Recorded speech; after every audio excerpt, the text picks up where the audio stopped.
Hi, so we're going to do a first meeting here. This is Jana. We're at the Elizabeth Fry Society in an office today. This is the first meeting.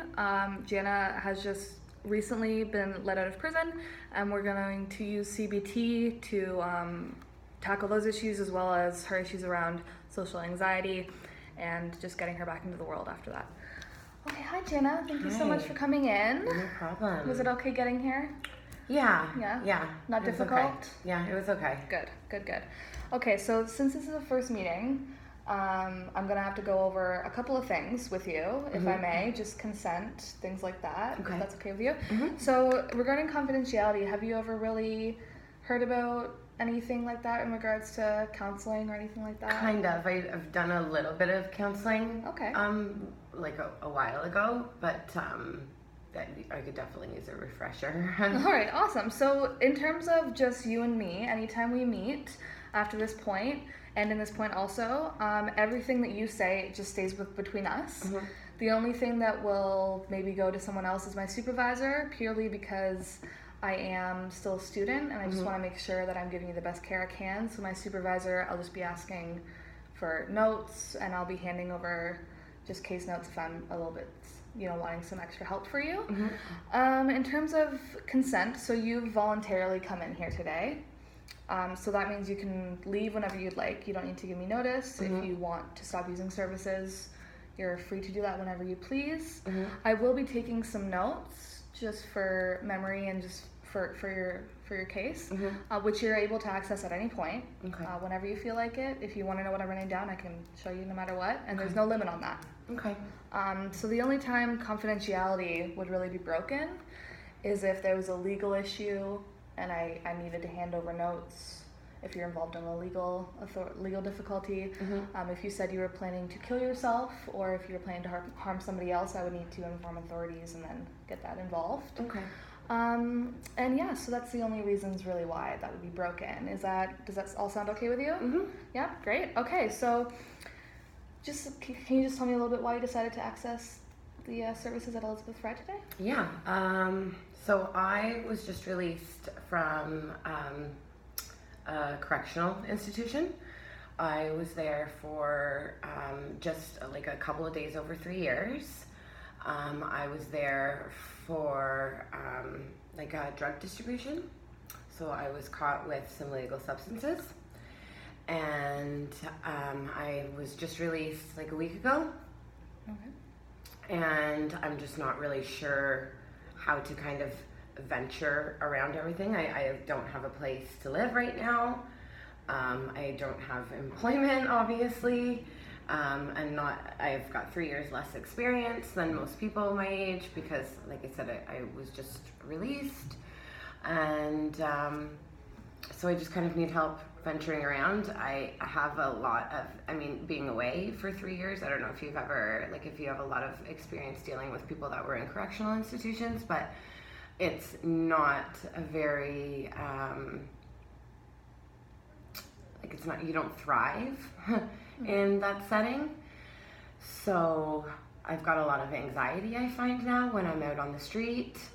I'm just always kind of like worried about who's around me, and I feel like I don't really know how to talk to people, and it's something I know that I need to get back into because I was like a functioning member of society prior, and I find after being away for 3 years that I've lost all of that.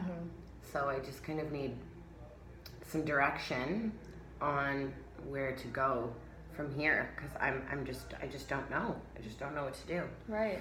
Wow, that's incredibly difficult. That's amazing that you came in today to access these services, and I'm amazed that you came in and took that first step because that's a big first step. So you told me that you have a little bit of social anxiety. Yeah. Is that something? Can you tell me just elaborate a little bit more on that? Is that something that prevents you from going outside, or do you get nervous in big groups, or is that just a general kind of anxiety? Yeah, I don't want to have to talk to anybody, basically. Like if I have a phone call I have to make, I don't want to make it. Oh, okay. I'm afraid I'm gonna say something or I'm going to mess up, or I'm just not going to get my point across. Even if I have to go in, like coming somewhere like here, Right. I was so nervous about coming in that it almost prevented me from coming in at all. So I just get like really bad butterflies in my stomach. I almost feel like I'm going to throw up, and it's like my brain's telling me I'm going to fail, you know, in whatever I'm doing, or it's going to be awkward and it's going to be uncomfortable. And I just don't know how to push that, because like I said, I wasn't like that before. Right. So but after being away, it's just, and you're in these closed quarters all the time, and you're in yourself for like 20 hours out of the day by yourself. I feel like I just don't know how to interact with anybody anymore. So when I do have to, it just makes me so anxious. Right. Do you have a general practitioner here in town? I did before, but I haven't. I don't know if they've like closed my file. I don't really know how that works. Like, I don't know if you haven't been to somebody in 3 years, will they still see you? I have no idea. Right. So. Okay.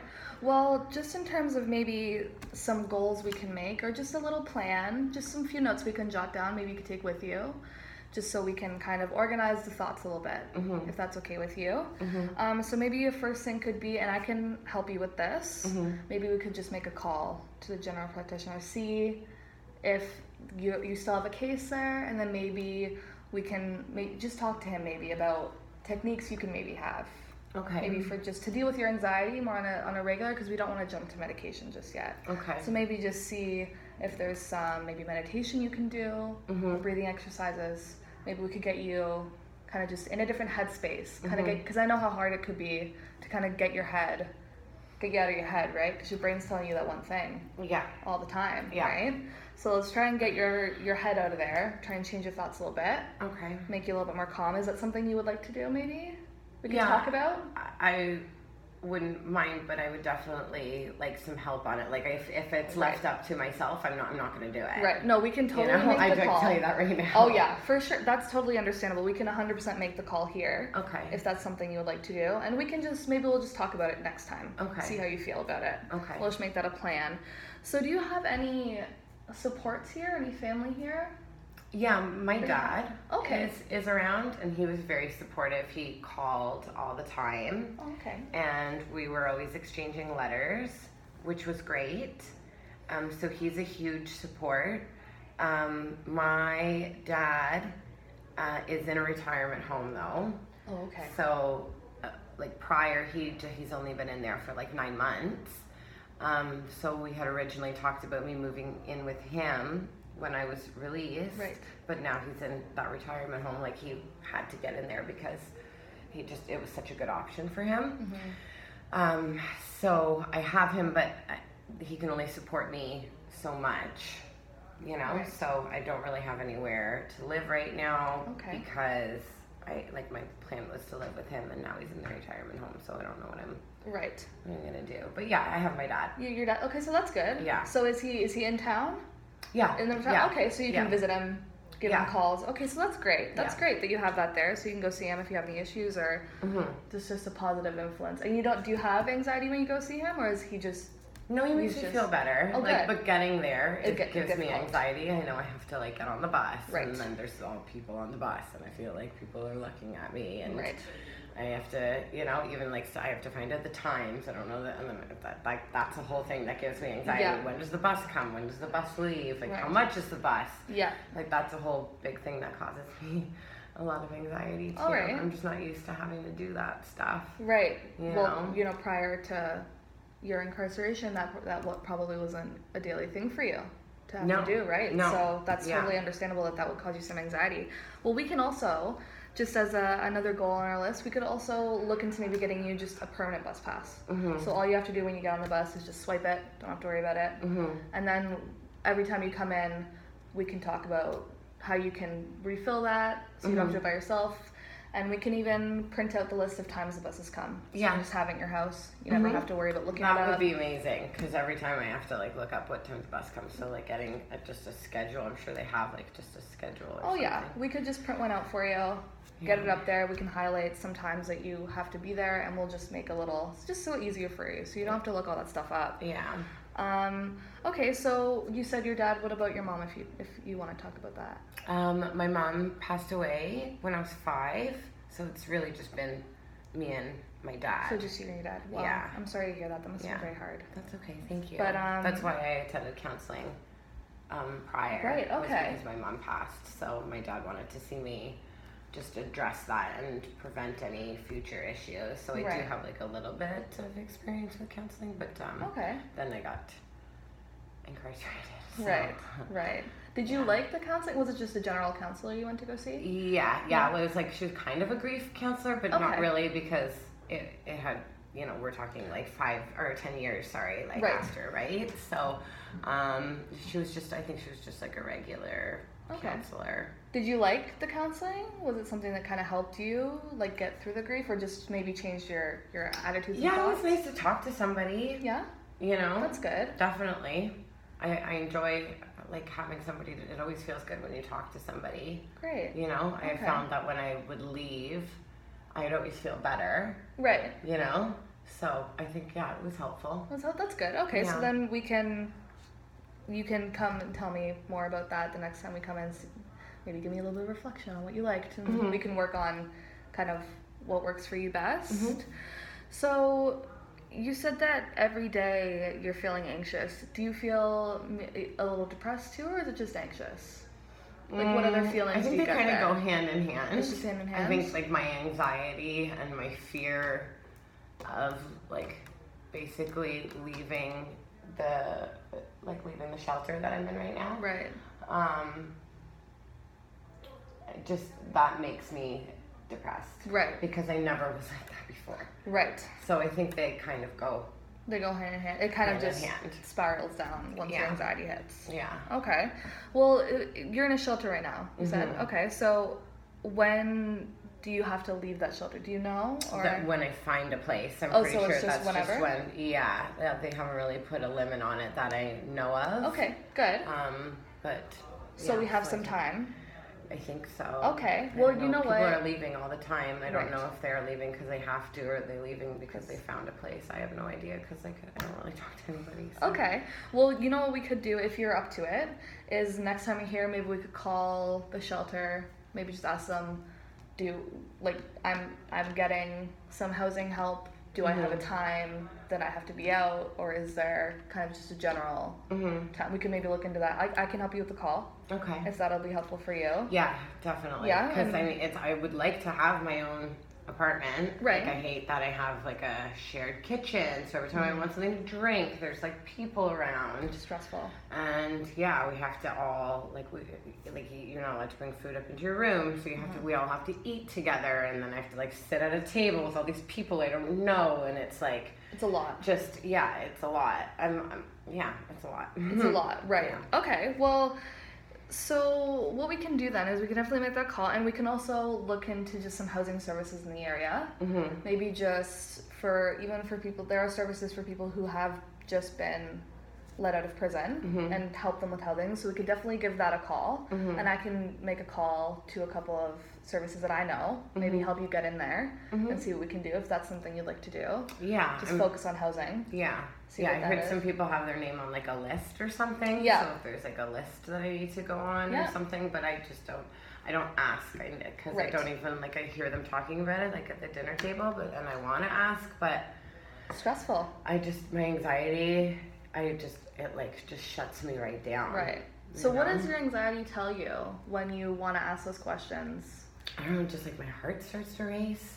Oh, and you kind of just get caught up in the heart. Okay. And I get such bad butterflies, like I was saying, and I feel like I'm going to throw up, and it prevents me from even spewing out any words. Oh, okay. So it's just more physical, I would say it's mostly physical. Right. Okay. Yeah. All right. Yeah. And then my head is also kind of don't talk to these people if you don't know these people, because that's what I've been telling myself for the last 3 years. Was you don't know these people. Like, you don't know what they're capable of doing. 100%. You know, like, I was in there with, like, women that, like, stabbed their husbands or, you know, like, some really, like, bad stuff, right? So, I just get nervous, like, talking to anybody now that I don't know. Right. You know? Right. I definitely open up. Like, there is one girl that I've talked to a little bit. Okay. So I'm more comfortable talking to her now. But she's not around a ton. Okay. So when I do see her, I'm more comfortable talking to her than anybody else. But why is that? Do you know, or is that just? she really approached me, and I think that's why, like, and kind of talked to me as opposed to me having to start a conversation with somebody. And then every time she would see me, she would, like, say hi, and then eventually the butterflies, like, dispersed. And my heart rate slowed down when I'd see her coming down the hall. And I wouldn't get so, like, you know, because I knew that the conversation was just going to be okay, like it always is. Right. You know? Right. So how did you think, if you can, just maybe we'll reflect a little bit back to before you were incarcerated, if that's all right with you. So what were you can you kind of remember how were you social person before? Did you thrive in crowds? Yeah. Was that kind of something that you 100%. needed? 100%. To connect? Yeah, 100%. Yeah, so you were more comfortable around people, for sure? 100%. I was less comfortable being alone. Being alone, right. Yeah, like I have anxiety when I was alone. Right. Before I was away. And then you were forced with people you don't know, and right. Okay, so that makes complete sense. And just like screaming and yelling all the time, and it was just like, to be in there was such an intense situation, you know, and it, like, nothing ever calmed down. Everything was crazy all the time. Right. You know? It was always up here all the time. Right. All the time. Yeah. And it was just, like, it makes you anxious. Yeah, the bad shit that was happening all the time. It was insane. It makes you hyper just aware of everything, right? Totally. Exactly. Yeah. It just makes you so aware of everything. Yeah. Yeah. So have you... Maybe what we could do is if you're comfortable with it, maybe we could work on you, maybe when you're getting anxious when you wake up in the morning, you could maybe go for a walk in not a crowded area. Maybe we could work on you maybe just going for like a 10-minute walk maybe in a park. It's not so many people, but you're still outside. Yeah. Right? And maybe that'll change the way that you think about being hyper aware of the environment you're in. And then we could maybe work into you doing something on a path where there will be people. And then maybe we could think about getting you less out of your head in terms of just thinking like, this person won't hurt me, or just being less hyper aware of their movements and making those butterflies go away a little bit. Yeah. If that's okay with you. We can talk about it next time. Yeah. Maybe just something to work on. Yeah. So for next time, we'll work on those things. We'll make a plan. And we'll see what happens then. Okay. Sound good? Yeah. Okay. Well, thank you for coming in. No problem. And we'll see you next time. Okay. How about you come in a week today. So next Tuesday. Yeah. How's that sound? I have nothing planned. Great. We'll see you then.